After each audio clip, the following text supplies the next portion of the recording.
আল্লাহ তাআলা আমাদের হেদায়েত দান, সহি বুঝ দান করেন। আমিন। আল্লাহুম্মা আমিন। আলহামদুলিল্লাহি রাব্বিল আলামিন। আলহামদুলিল্লাহি ওয়া কাফা ওয়া সালামুন আলা ইবাদিহিল্লাযীনা ইসতাফা। আম্মা বা'দ। ফাআউযু বিল্লাহি মিনাশ শাইতানির রাজীম। বিসমিল্লাহির রহমানির রহিম। ওয়াত্তাকুল্লাহ ওয়া ইউআল্লিমুকুমুল্লাহ ওয়াল্লাহু বিকুল্লি শাইইন আলীম। সাদাকাল্লাহ। আমানতু বিল্লাহ। আলহামদুলিল্লাহ, আল্লাহ পাকের মেহেরবানি এবং দয়া। আল্লাহ পাক আমাকে আপনাদের মতো উঁচু মর্যাদার অধিকারী তালিবে ইলমদের সাথে এবং এই যুগের উল্লেখযোগ্য বড় আলেমদের সাথে বসার সুযোগ দিলেন, সেজন্য আমি আল্লাহ পাকের শুকর আদায় করি। আলহামদুলিল্লাহ। আপনারা এখানে বসছেন, নামাজের পরে এলান হয়েছে, তাই আপনাদের সময়টা অতি গুরুত্বপূর্ণ। এখন টাকার সময়, পরায়াত করার সময়, এরপরেও আপনাদেরকে বসানো হয়েছে। তার মানে আসনা ইকরামের দিলের ভিতরে এই সময়টার এবং এই মজলিসের গুরুত্ব সবকের চাইতে, টাকার চাইতে কম না, বরং তার চাইতে বেশি। এটাও সবকের অংশ, দর্শের অংশ। দর্শের মধ্যে যেরকম গুরুত্ব থাকে, আমাদের মনোযোগ থাকে, এই মজলিসেও তার চেয়ে বেশি মনোযোগ থাকবে, গুরুত্ব থাকবে, এটাই কামনা। আমরা তালেবে ইলম, দুনিয়ার সব রকম সম্পর্ক ছিন্ন। আমরা এখানে আসছি, আল্লাহ পাক দয়া করে আনছেন সব সম্পর্ক থেকে বিচ্ছিন্ন করে ইলম হাসিল করার জন্য, ইলম হাসিল করার মধ্যে ডুব দিয়ে থাকার জন্য। মাছ যেমন পানির মধ্যে ডুব দিয়ে থাকে, নিরাপদে থাকে, আরামে থাকে, পানি থেকে বের হয়ে আসলে তার নিরাপত্তা থাকে না, আরামও থাকে না, তাকে ছটফট করতে হয়, লাফালাফি করতে হয়। তালেবে ইলমের জন্য ইলমের মধ্যে ডুব দিয়ে থাকাটা ওরকমই নিরাপদ, ওরকমই আরামদায়ক, শান্তিদায়ক। ওখান থেকে বের হয়ে গেলে তার জন্য আর নিরাপত্তাও থাকে না, শান্তিও থাকে না। তো আপনাদেরকে আল্লাহ পাক কবুল করছেন এই বয়সে ইলম হাসিল করার জন্য এবং ডুব দিয়ে থাকার জন্য। আপনাদের লক্ষ্য একটাই, এছাড়া ভিন্ন কোনো কাজ আপনার নাই।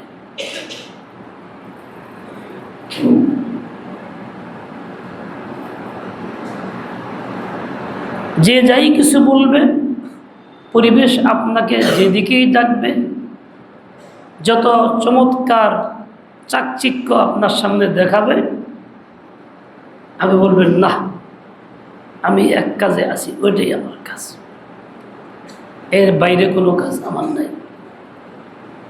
আপনি যখন উস্তাদের নিগরানিতে ইলম শিখবেন, একটা পর্যায়ে পৌঁছবেন, যখন কওম এবং খিদমতের সময় আসবে, জিম্মাদারি, তখন আপনি অনেক কিছু করবেন। সেটাও উস্তাদের মাথা হাতে পরামর্শ নিয়ে, মুরব্বীদের অধীনে থাইকা, স্বাধীন মতো না। এই জন্য আল্লাহ তাআলা আপনাকে এখানে রাখছেন, থাকার সুযোগ দিয়েছেন। আপনি এর জন্য আল্লাহ শুকর আদায় করেন এবং এই নেয়ামতের কদর করেন যে আল্লাহ আমাকে আনছেন, তো আমি এই কাজে থাকবো, এর থেকে বাইরে যাব না। আপনার জিন্দেগি যাতে এমন হয়, বাইরে গেলে, এমনকি বাড়িতে মাতা পিতার কাছে গেলেও মনটা ছটফট করে, মাদ্রাসায় আসার জন্য। বন্ধে যে কয়দিন বাড়িতে কাটাবেন আপনার ঘুম হওয়ার কথা না, শান্তিপূর্ণ গভীর ঘুম হবে না, ঘুম ভেঙে যাবে মাদ্রাসার চিন্তায়, মাদ্রাসার দরদে। ভালো লাগে না জায়গা, মাদ্রাসাই ভালো। এরকম হবে আপনার মনের টান ও আগ্রহ।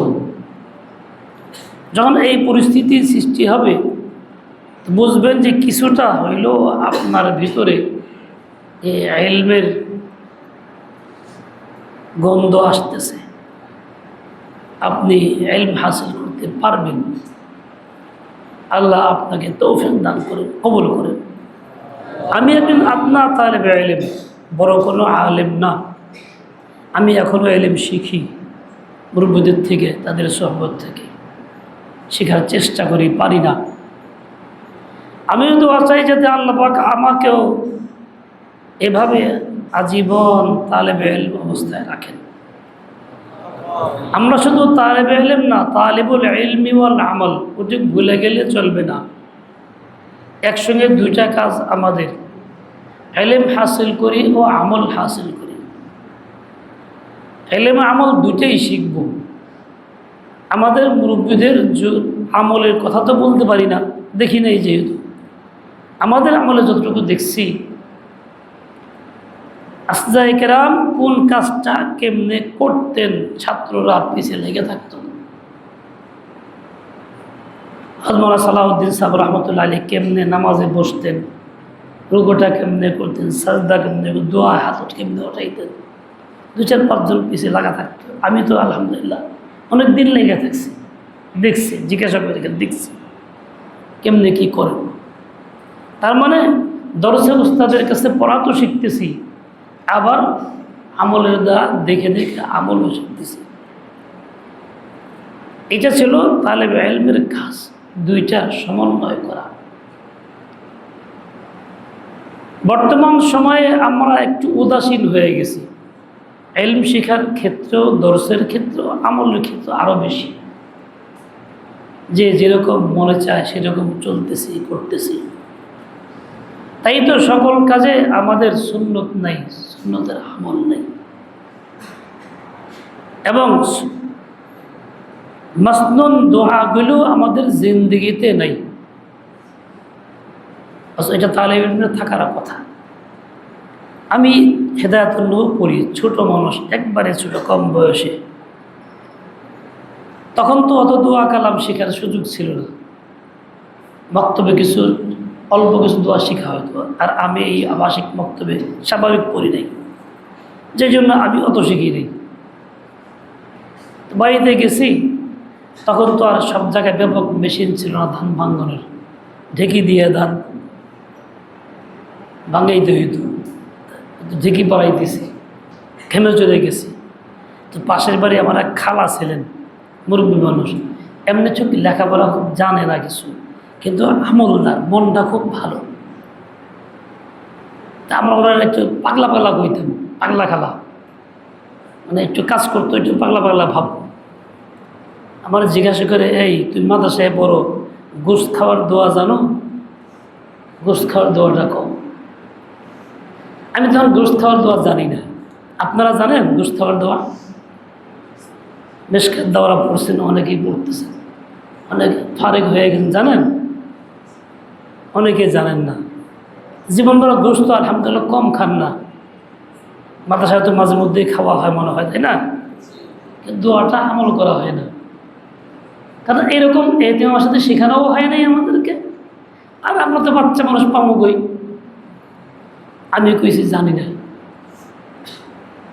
বড় ভাই ছিল সাথে, আমার বড় ভাই বোকা, চারবি বানায় এক, উনি কি বুঝবো নাকি? আমি কইছি হ্যাঁ হ্যাঁ জানি, বিসমিল্লাহি আকালতুল্লাহ, না এটা না, এটা না, এটা না। তার মানে উনি জানে যে নামাজটা অস্বীকার করছে, না এটা না। ঘুষ খাওয়ার দোয়া হইল আলহামদুলিল্লাহিল্লাযী হুয়া আশবা'না ওয়া আন'আমা আলাইনা ওয়া আফদালা। বলি সবাই আলহামদুলিল্লাহিল্লাযী হুয়া আশবা'না, আশবা'না وأنعم علينا وأفضل মাছ খাওয়ার দোয়া এটাই, মাছ যেটা এটাও গোশত আরবিতে। তাস্তাখরিজুনা মিনহু লাহমান তরিয়ান, কে জানি কোরআন আয়াতের মধ্যে আছে, শুরুতে তাজা গোশত খাই, মাছের গোশত খাই, ওটাও আরবিতে লাহম বলে। তো মাছ খাওয়ার দোয়া এটাই। তখন তুমি জানতাম না, শিখি নাই বা ওস্তাদ শিখাই নাই, পরিবেশ ছিল না। আর খালা জিজ্ঞাসা করছে, পাগলা খালা, যে মাছ খাওয়ার গোশত খাওয়ার দোয়া, আমি তো কইতে পারি না। যেই বানায় কইছি বিসমিল্লাহ আকল তোলাম কয় না, এটা আজ থেকে কত বছর আগের কথা, 50-55 বছর আগের কথা বলছি। এর মধ্যে কত কিছু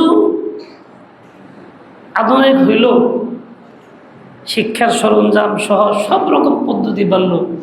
আজ 55 বছর পরে দেখলাম এখনো গোশত খাওয়ার দোয়া সমাজে আসে নাই,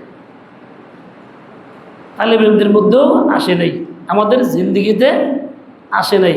তার মানে তালেবুল ইলমি ওয়াল আমাল আমরা না, এটা হলো আমাদের হালত। দরকার ছিল তালেবুল ইলমি ওয়াল আমল হওয়া, একসঙ্গে দুইটাই করা। গোশত জীবনে বহুত খাইলাম, গোশত খাওয়া দোয়াটা আমলে আসা প্রতিদিন। পানি পান করি, আমলে আসার পানি পান করা দোয়াটা। ঘুমাই তো প্রতিদিন ঘুমাই, ঘুমের দোয়াটা আমলে আসা। উজু করি, উজুর দোয়াগুলি আমলে আসা। এরকম সকল ক্ষেত্রে যে দোয়াগুলি আদিয়ায়ে মাসনুনা আছে, সেগুলি সামনে আসা। কিন্তু যাচাই করলে দেখা যাবে আমাদের মধ্যে বেশিরভাগ এগুলি নাই। বরং কোনো কোনো ক্ষেত্রে কোনো মানুষ আমলদার, সে আমার চেয়ে বেশি দোয়া আমল করে। এরকম বাস্তব আছে কি নাই? তাহলে আমাদের বৈশিষ্ট্য কি? আমরা আফজল কেমনে হইলাম তাদের চেয়ে, শ্রেষ্ঠ কেমনে হইলাম?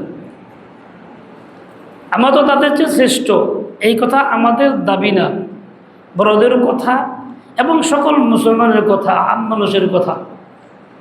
আল্লাহ তাআলারও ফয়সালা এরকম, রসুল আকদাসেরও ফয়সালা এরকম। দেখেন আমাদের প্রতি আম মানুষের ধারণা কত ভালো। সাধারণ মানুষ মনে করে এরা তালেবে ইলম, এরা গুনাহ করে না, ইলম হাসিল করে ডুব দিয়ে থাকে, নেকির মধ্যে থাকে, কোরআন তেলাওয়াত করে, জিকির আজকার করে, দোয়া কান্নাকাটি করে। এদের দিয়ে দোয়া করাইলে আল্লাহ কবুল করবেন। তাই মুসলমান সমাজে অসুস্থ, অপারক, বিপদগ্রস্ত, মামলা মোকদ্দমা জড়িত, এরা আইসা আইসা হুজুরের কাছে বলে, হুজুর খুব বিপদে আছি, মামলার রায়, মিথ্যা মামলা দায়ের করা হয়েছে, আমার জন্য একটু দোয়া, ছাত্রকে দোয়া করে দিয়ে, একটু মাদ্রাসা আমি এটা দিয়ে গেলাম, ছাত্র খাওয়াই দিন। এরকম বলে কি বলে না? কোনো স্কুলের মাস্টারের কাছে গিয়ে কোনো মানুষ টাকা দিয়ে এই কথা বলে না, দোয়া করাই দিন। কোনো কলেজে গিয়েও না, ভার্সিটিতে গিয়েও না। শিক্ষিত অশিক্ষিত যেই হোক, এই দোয়া চাওয়ার জন্য এইখানে আসে, মাদ্রাসার হুজুরের কাছে আসে যে এরা হুজুর দোয়া করবেন, এবং তারা আলহামদুলিল্লাহ ফল পায়। তার মানে আপনাদের দোয়া আল্লাহ কবুল করেন, উস্তাদ আপনাদের নিয়ে দোয়া করেন, কোনো সময় খতম পড়ায়, কোনো সময় এমনিতেও, এবং তারা ফল পায়। ফল না পাইলে পরের জন তো আসতো না, আরেকজন তো আসতো না, আরেকজন তো আসতো না, বলে দোয়া করে লাভ নাই, কিছু হয় না, কই আমাকে তো কিছু হয় নাই, এরকম তো বন্ধ হয়ে যায় নাই, আসতেই থাকে। তার মানে তাদের ফায়দা হইতেছে, তাদের পক্ষে আপনার দোয়া কবুল হইতেছে। তো আপনি কত বড় আল্লাহর কাছে প্রিয় পাত্র, পছন্দের পাত্র, যে আপনার দোয়া অন্যের কল্যাণে কবুল হয়। এখন দেখেন, যদি আপনি আপনার জন্য দোয়া করেন তাহলে কবুল হবে না? কি বলেন আপনারা? অন্যের জন্য করছেন, কবুল হয়েছে, তার ফায়দা হয়ে গেছে। আর আপনি যদি আপনার জন্য দোয়া করেন, কবুল হবে কি হবে না? বলে অবশ্যই হবে, অবশ্যই হবে। তাহলে আমারও কাজ ছিল এইটা, আমি যেমন অন্যের কল্যাণে দোয়া করতেছি, ঠিক আমার কল্যাণে দোয়াটা আমি করব, তার চেয়ে গুরুত্বের সাথে করব, অনেক বেশি গুরুত্বের সাথে করব, যাতে করে আমার প্রয়োজন পুরা হয়। আমার প্রয়োজন কি? অনেক। একটা হলো মাগফিরাত, আল্লাহ থেকে মাফ চাই সবাই, আল্লাহকে সবাই গুনাহগার, সবাই খাতাকার, ছোট বড় সবাই। আমার এই জিন্দগির মধ্যে আমার সবচেয়ে বেশি জরুরত হলো আমার ইলম, যা আমি শিখতে আসছি, যেটা আমার জিন্দগির লক্ষ্য। আমার জরুরত হলো আমার আমল, ইলমকে বাস্তবায়ন করা, যেটা এই মুহূর্তে সম্ভব সেটা এই মুহূর্তে করা, যেটা এই মুহূর্তে সম্ভব না পরবর্তী সময় মতো করা। এটাই আমাদের আকাবেরের তরিকা ছিল। কিন্তু আমি তো এই ব্যাপারে উদাসীন যে আমার নিজের কল্যাণের দোয়াও আমি করি না। সমস্যায় পড়লে আমি আরো মাখলুকমুখী হই, আমি আরো কাজে বাধাগ্রস্ত হই, মন খারাপ করে না, লেখাপড়া করে লাভ নাই, কি পড়ুন খামাখা, আমার এই অসুবিধা ওই অসুবিধা, এত ঝামেলা মাথায় নিয়ে পড়া যায়। কথার কথা, কোনো এক ছেলের বাড়িতে টাকা পয়সার অভাব, তাড়াতাড়ি সংসারে বাড়িতে খবর আসলো টাকা দিতে পারব না, এই না সেই না। তখন তার কাজ ছিল কি, 2 রাকাত নামাজ পড়া, মসজিদে গিয়া কান্নাকাটি, নামাজ পড়া কান্নাকাটি করা, যে আল্লাহ টাকা নাই, ব্যবস্থা নাই, বাপ মা জবাব দিতে পারবে না, তাদের কাছেও নাই, আল্লাহ তোমার কাছেও কি নাই, তোমার খাজানায় তো অভাব হয়ে যায় নাই, তুমি তো ফকির নিঃস্ব না, তুমি আমার দাও। চোখের পানি ফালায়া আল্লাহর কাছে বলা এবং আল্লাহ থেকেই হাসিল করা, তোমার কাজ ছিল, আমার কাজ ছিল এইটা। যেমন ইলম চাওয়া, ঠিক তেমনি আমার জরুরত পুরা করার জন্য আমাকে চাইতে হবে এভাবে, এটা আমার কাজ ছিল। কিন্তু কই, আমি তো তাও চাই না। একজন আম মানুষ বিপদে বলে নামাজ পড়ে আল্লাহর কাছে কান্দে, আর আমি তাও করি না। এই ফিকিরটা আমার মধ্যে নেই। তাহলে বলে ইলমি ওয়াল আমল যা ছিল সেটা আমি না। অথচ আম মানুষের ধারণা ভালো, আমার প্রতি শ্রদ্ধাবনা রাখে, আমাকে সম্মান করে, সম্মানের নজরে দেখে। এই জন্যই তারা বারংবার আসে উস্তাদের কাছে, তাদের সমস্যা পড়লেই আসে। বাবারা, হাতি যেমন নিজেকে চিনে না, আমরা তালেবে ইলমরা আমাদের নিজেকে চিনি না, তাই তো নিজেকে খুব ছোট মনে হয়। তাই তো প্রয়োজন পড়লে আমার মাথা ঘুরে, আর খালি দূরে আর কই যাবো, কামবাদ দিব, চাকরি করবো, অমুকখানে যাবো, বিদেশে যাবো, খালি এইসব চিন্তা মাথার মধ্যে ঘুরপাক খায়। পড়বো না, কোন কাজ করলে আগানো যায়, শুধু এই পড়া তো সার্টিফিকেট লাভ হয় না, এর সাথে কোনটা কম্পিউটার শেখা যায় কিনা, অমুকটা শেখা যায় কিনা, শুধু এইসব চিন্তা ঘুরপাক খায়। আমার তো কাজ এটা ছিল না। আবার দুনিয়ার যে কোনো কাজ তুমি যে মনোযোগ দিয়ে না করো, তোমার কাজটাকেই একমাত্র কাজ মনে না করো, সেই কাজে সফলতা আসবে না, কখনো না, আসে নাই, আসবেও না। তোমার যে কাজ ছিল ইলম শেখা, আমল করা, এটাকে এখন একমাত্র কাজ মনে করো, ভিন্ন কোনো কাজ তোমার নাই। যত কিছু আসুক হাসি দিয়ে উড়াই দাও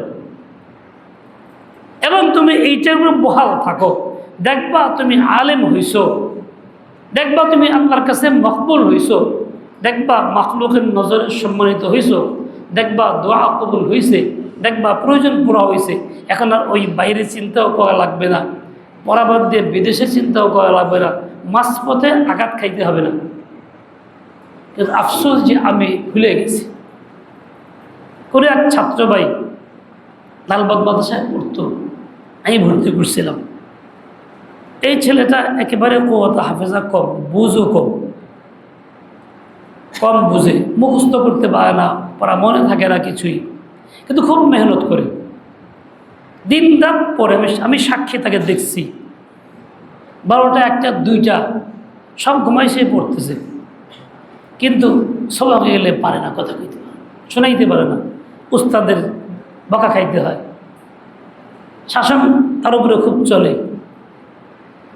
এই 2 বছর পুরা এভাবে কষ্ট করছে। 3য় বছরের মাঝামাঝি সে আর পড়বে না, না আর পড়ব না, লাভ নাই কোনো, পড়তেও পারি না, এত পড়ার চেষ্টা করি মনে থাকে না, উস্তাদেরও মাইট দেয়, তা আমার আর সহ্য হইতেছে না, পড়বো না।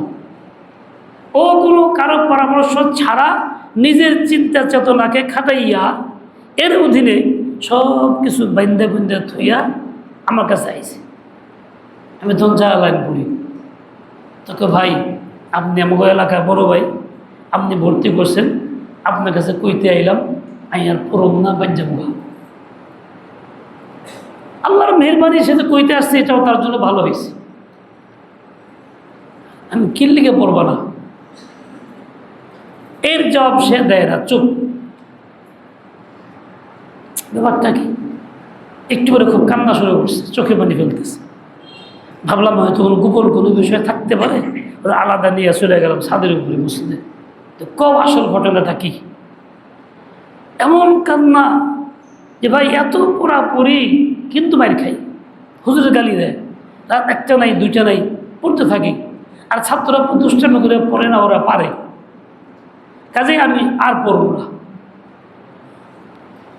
প্রায় 40 মিনিট আমি তাকে বললাম যে ভাই একটা কাজ করো, তুমি যাই ভাই গা সব কিছু বন্ধ করে আইসো, আমাকে আগে তো জানাও নাই, আসছো যখন একটা কথা মানো। বলে কী করো? বলে আজকে আমার সামনে যেরকম কান্নাকাটি করলা 40 মিনিট পর্যন্ত সময় গেল, যে দুঃখ নিয়ে কান্নাকাটিটা করলা, ঠিক এই কান্নাকাটিটা আল্লাহর দরবারে করবা। 1 মাস তুমি সময় দেও আমারে, তারপর যদি না পারো, আল্লাহ তোমার না দেয়, তুমি যাও গা। আল্লাহর কি ইচ্ছা, ওর কথাটা মনে ধরলো, ও বুঝলো, ঠিক আছে, ও মানলো। এখন দেখি প্রতিদিন আসরের পরে ওই সব বের হয়ে যায়, মসজিদের এক কোণে বসে কাঁদতেছে। লালবাগ মাদ্রাসা শাহী মসজিদের পিলার, এই যে 2টা মিলে আসা, তার চেয়ে বেশি বড়, ওটা বড়। তো এখানে আমি ওই দূরে কোনো আড়ালে দেখতাম যে ও কী করে, আমিও ছাত্র সেও ছাত্র, দেখতাম যে কাঁদতেছে, চোখে ফেলতেছে, জামা দিয়ে মুখ মুছতেছে, রাগ মুছতেছে, লক্ষ্য করতাম। যখন দেখতাম সময় কাছে হয়ে গেছে গা, তুমি আস্তে উঠে বেরিয়ে যেতাম যে আমার দেখবেন না পারে। 29 দিনের পরে আমার বলে, ভাই আমি আর যাবো না। কেন? বলে যে আলহামদুলিল্লাহ এখন খুব পারি, সব পারি। যেই লোকটা 2.5 বছরে একদিনও সবক পারে নাই এবং কোনো কিতাবে সে পাশ করে নাই, খালি মাইরি খেয়েছে, এতদিন সে নিজের থেকে চেষ্টা করছে, কিন্তু ইলমের মালিক যিনি তার কাছে ধর্ণা ধরে নেই, তার কাছে বলে নাই। এই জন্য নিজের চেষ্টা সে ফেল করছে। যখন নিজের চেষ্টা ফেল করে অপারগ হয়ে আল্লাহর দিকে রুজু করছে, আল্লাহ আমি তো পারি না, মালিক তুমি ইলম তোমার সিফাত, তুমি আমার দেও, মাহরুম করে দিও না। সেদিন থেকে আল্লাহ পাক মঞ্জুর করছেন, তার জেহেন খুলে দিয়েছেন। এই মসজিদে বসে কসম করে বলতে পারতেছি, সেই ছেলেটা আমার নম্বরে আব্বাল হয়ে গেল, লালবাগের মতো মাদ্রাসায়, যে মোটেই পারে না। আল্লাহর শান। তাহলে এই অবস্থার পরিবর্তন ঘটাইলেন কে? একেবারেই কিছুই পারে না, সে হয়ে গেল নম্বরে আব্বাল। তাহলে এতটা পরিবর্তন কার পক্ষে সম্ভব? আল্লাহর পক্ষেই সম্ভব। অল্প কয়েকদিনের মধ্যে আল্লাহই করেন। তাহলে বললেন আমার কাজ ছিল আসলে এইভাবেই নিজের কল্যাণের জন্য আল্লাহর কাছেই বলা, সিদ্ধান্ত নিজে না নেওয়া, এই কাজ করি গা, ওই কাজ করি গা, এটা ভালো ওইটা ভালো, ওই কাজ করলে সুবিধে বেশি, এই সিদ্ধান্ত না নেওয়া। আমি যেই কাজে আসছি এই কাজে লাইগা থাকি। 2টা জিনিস সামনে থাকবে, ইলম এবং আমল, ইলম এবং আমল, এর বাইরে কিছু থাকবে না। সেটাও ওস্তাদের নজরে, ওস্তাদ থেকে শিখা, বুঝে না আসলে জিজ্ঞাসা করা, কিছু কাজ দেখা করা, কিছু কাজ শুনতে দেখা না, আবার জিজ্ঞাসা করে তারপরে করা। এর বাইরে কোনো চিন্তা চেতনা থাকলে পরে সে তালেব ইলম কামিয়াব হইতে পারে না, মাঝপথে বাধাগ্রস্ত হবে। এবং ইলমের জন্য যেসব বাধা আছে বর্তমান সময়ে, তার মধ্যে অন্যতম একটা বাধা হইল গোপনে গোপনে কিছু গুনাহ করা, যেগুলি গোপনেই করা হয়। যেই গুনাহ তাকে একেবারে ধ্বংস করে, তার দুনিয়ার জিন্দেগিও বরবাদ করে, আখিরাত তো আগেই শেষ করে। গোপনে গুনাহ, হাত দিয়া, হাতের দ্বারা অপরাধ, যৌবন নষ্ট করা বা অন্য কোনো কায়দায়। আজকাল বেশিরভাগ যুবকরা এই রোগে আক্রান্ত। কেউ মোবাইল থেকে, কেউ অন্য কোনো পন্থা, কেউ বন্ধুর থেকে শিখে, গল্প গুজব করে করে শুনে শিখে। ওই যে একসুই তার মধ্যে নাই, সে যে ইলমের জন্যই আসছে, এই ফিকির নিয়ে লাইগা থাকে নাই, বন্ধুর সাথে আলাপ করার সুযোগ পাইছে, গল্প গুজব করছে, তো বন্ধুর মাধ্যমে এই খারাপ দাওয়াত তার কাছে আসছে। সে সব বাদ দিয়ে লাগে ডুব দিয়ে থাকতো, দাওয়াত তার কাছে আসতো না। আসার পর থেকে সে পরীক্ষামূলক যখনই কোনো অপরাধ একবার করছে, এই অপরাধের এই খারাপ লজ্জত তার মধ্যে এমনভাবে ঢুকছে যেন ছাড়তে পারতেছে না। এটা নেশা হয়ে গেছে, পেশা হয়ে গেছে। কোনো এক ছেলে আমাকে বলছিল, হুজুর আমি যে করি না অন্যায় তারপরেও হয়, ঘুমায় থাকে কেমনে দিন হয়ে যায়, আমি বুঝি না। তার মানে কত খারাপ অবস্থায় সে পৌঁছছে।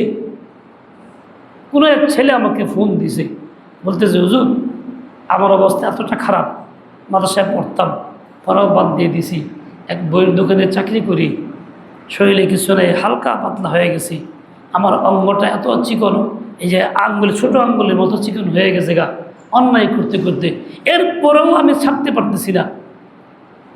তাহলে কতটা জঘন্য অবস্থায় আছে। প্রাথমিক অবস্থায় বোঝা যায় না কি হইতেছে, কিন্তু এর পরিণতি কতটা খারাপ।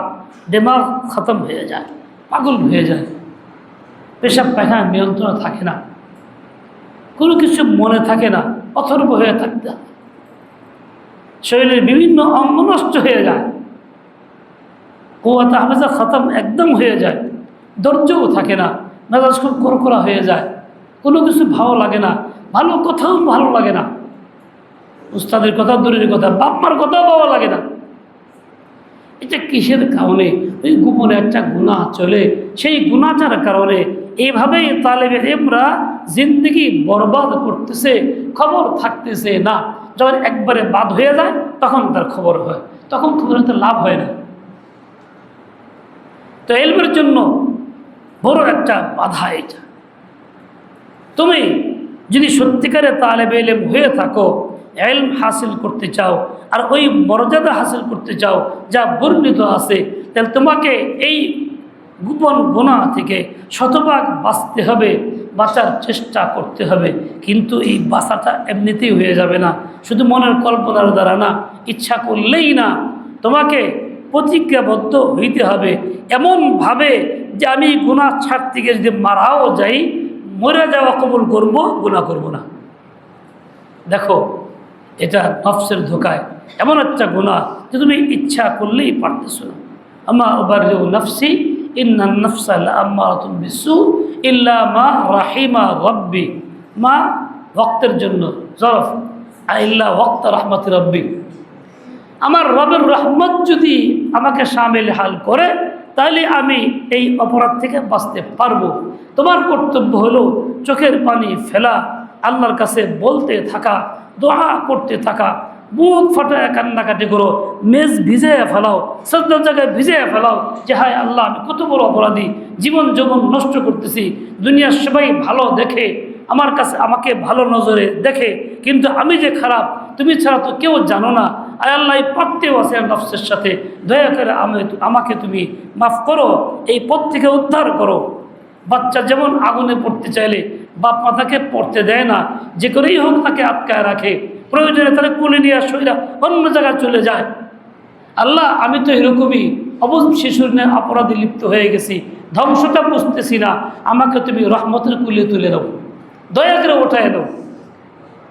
এবং এই দোয়া করা তার মধ্যে আল্লাহুম্মা রহমনি বিতারকিল মাআসি ওয়ালা তুশকিনি বিমাসিয়াতিকা আবাদা। আল্লাহুম্মা রহমনি বিতারকিল মাআসি ওয়ালা তুশকিনি বিমাসিয়াতিকা আবাদা। এই জুমলা বারবার পড়ো, বারবার চোখের পানি ফেলো, বারবার কান্নাকাটি করো। তুমি যদি ধ্বংস থেকে বাঁচতে চাও, এর বিকল্প তোমার কাছে আর কোনোটা নাই। শুধু ইচ্ছা করলেই হবে না, এবং শুধু একক চেষ্টা করলেও হবে না, বরং এর সাথে তোমাকে কোনো মুরব্বীর মাশওয়ারাও নিতে হবে।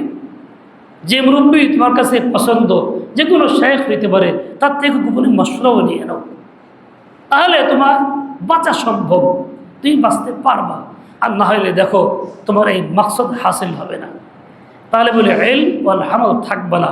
আল্লাহর কাছেও দলিল খার হইবা, মাখলুকের কাছেও এগুলি প্রকাশ হয়েই যাবে। আল্লাহ প্রকাশ করে দিবেন, মানুষের দিল থেকে তোমার এই আজমত হটায় দিবেন, সরাই দিবেন। কাজেই তোমার লক্ষ্য হাসিল হবে না।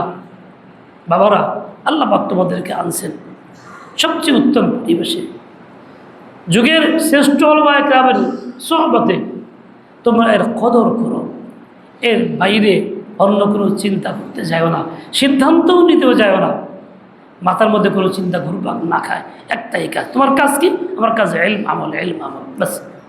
জিজ্ঞাসা করলে এই আমল। ওই মিয়া কী করো, খারাপ সারাদিন খালি পড়োই নাকি? বলে আমার কাজটাই তো পড়া।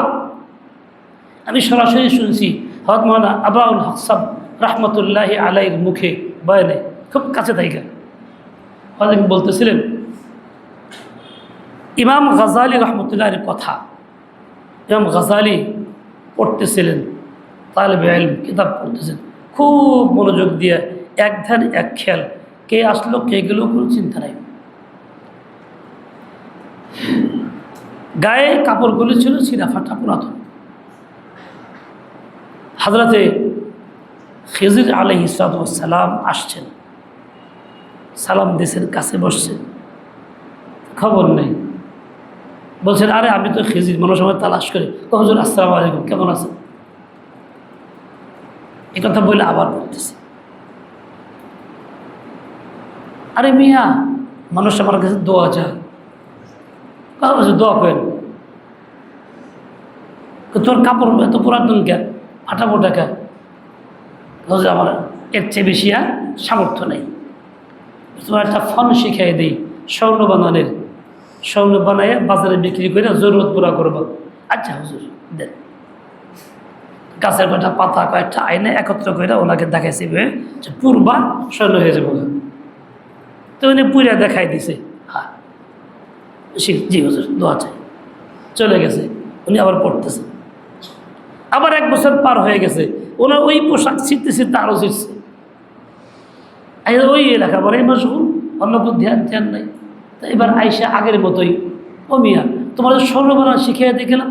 হুজুর আমি তো সময় পাই নাই, আমি তো স্বর্ণ বানানের সময় পাই নাই, বাজারে গিয়ে যে বানায় বেচবো ওই সময় আমার হাতে ছিল না। তাহলে কি পরিমাণ একসই ওনার ছিল, তাকে বলে তালেবে ইলম। তালেবুল ইলমি ওয়াল আমল নমুনা ওনারা ছিলেন। আমরা এই যুগে ওনাদের কথাগুলি শুনলে স্বপ্ন মনে হয়, হাকিকত মনে হয় না। বাবারা, এই যুগেও সম্ভব, অসম্ভব কিছু না। এই কথাটা আমি হযরতের মুখে সরাসরি শুনছি, কোনো কিতাবে পাইনি, সরাসরি শুনছি, তাই বললাম। মানে আমাদের হওয়া উচিত ছিল এই রকম, যে কোনো কাজের সময় আমার নাই। এমনকি বন্ধুবান্ধব অন্য কেউ যদি আসে, লেখাপড়ার সময় বিরক্তি আসবে, এই সময় কিনলে গেল আমার তো কাজ, এত ব্যস্ততা, এই বিরক্তি যাতে আসে। কিন্তু আমাদের অবস্থা কি? কেউ আসলে বড় খুশি, পরাবত দিয়ে দরজবাদ দিয়ে তার কাছে যাই, আসি, বসাই, চলো খাই দেয়, বাইরে যাই, হুজুর আমার অমুক আত্মীয় আসছে, একটু যাওয়া লাগে। আমরা উল্টা এতেজার এখানে করি। উচিত ছিল তার কাছে এতেজার করে, ভাই আমি খুব ব্যস্ত, আমার সবক হয়নি, তুমি এই সময় আসছো, আমি পারলাম না, সময় মাফ করো। ওইখানে এতেজার না করে উস্তাদের কাছে এতেজার করতেছি। এই অবস্থা, যার জন্য আমার উদ্দেশ্য সফল হইতে পারতেছি না। ও ভাই, এই কয়েকটা কথা মোজাকারা করলাম, এটা আমারও সবক, তোমাদেরও সবক। দোয়া করো আল্লাহ পাক যাতে আমাকেও তৌফিক দেন, কবুল করেন, তোমাদেরকেও তৌফিক দেন, কবুল করেন। ওই যে আল্লাহ পাক ওয়াত্তাকুল্লাহ ওয়া ইউআল্লিমুকুমুল্লাহ, তোমার প্রথম সামান হবে তাকওয়া, গুনাহ থেকে বাঁচা, যা ফরজ। তারপরে হবে ইলম, আল্লাহ তোমাকে ইলম শিখাবেন। বোঝা গেল তাকওয়ার জিন্দেগি আসলে ইলম হাসিল হয়, তাকওয়ার জিন্দেগি না আসলে ইলম হাসিল হয় না। কাজেই যত গুনাহ তুমি গোপনে করবা, তাকওয়ার পরিপন্থী আমল করবা, ইলম থেকে বঞ্চিত হইবা, এটাই স্বাভাবিক কথা। পাইতে যদি চাও এই পন্থা অবলম্বন করো। ওয়াত্তাকুল্লাহ ওয়া ইউআল্লিমুকুমুল্লাহ ওয়াল্লাহু বিকুল্লি শাইইন আলিম। হযরত মাওলানা কারাচি রাহমাতুল্লাহ বলতেন, তালেবের ইলমের 3 কাজ, তার মধ্যে একটা হলো 1 নম্বর তাকওয়া। আমরা অন্য কিছু বলি, তার মধ্যে এইটা 1 নম্বর কাজ হলো তাকওয়া। এটা হতো না, মুখে অনেকবার শুনছি, অনেক জায়গা থেকে শুনছি। আল্লাহ পাক রব্বুল আলামিন আমাকে আপনাকে সবাইকে সহি বুঝ দিয়ে দেন, হিম্মত আলে তৌফিক খায়র দেন, এবং আল্লাহ তাআলা তার জন্য কবুল করুন। সাল্লাল্লাহু আলা নবিয়্যিল উম্মি। আসসালামু আলাইকুম।